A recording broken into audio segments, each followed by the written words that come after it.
મિત્રો, ફોરેસ્ટની ભરતીના ન્યૂઝ તમે પણ સાંભળ્યા હશે અને ઘણા લોકોને એવું હશે કે આપણે કરી નાખશું. આજે હું દોડવા આવ્યો હતો, મેં બી ન્યૂઝ સાંભળ્યા. આજે તારીખ છે 15 મે 2026, બરાબર છે.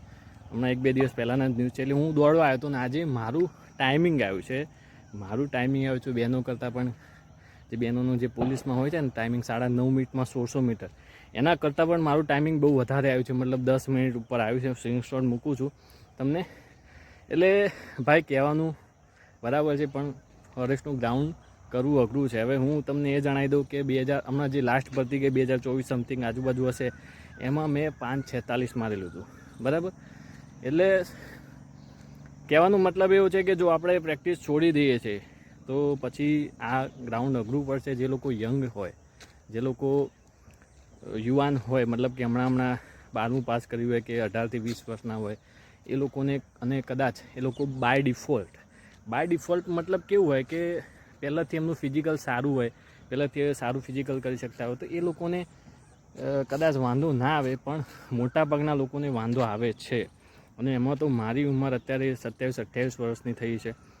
મેં 26 વર્ષે એ 5:45 લાવ્યો હતો ને એ કરવા માટે પણ મારે 1 વર્ષ કરતાં પણ વધારે સમય ગયો. તો એ વખતે મારે પહેલાં 7 મિનિટ આવતી હતી અને 1 થી 1.5 વર્ષના સમયગાળાની અંદર હું એ 5:46 સુધી પહોંચ્યો તો કન્ટિન્યુ પ્રેક્ટિસના આધારે, બરાબર છે.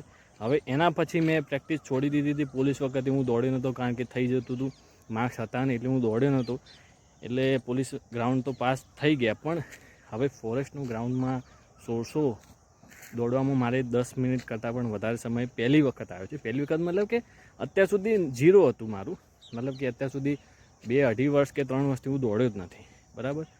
એટલે જોઈએ હવે પ્રેક્ટિસ કર્યા પછી કેટલો સમય આવે છે. પણ જેમને નથી થતું અથવા તો જેમને તકલીફ પડે છે એમના માટે રેડ સિગ્નલ છે જ ભાઈ, બરાબર છે.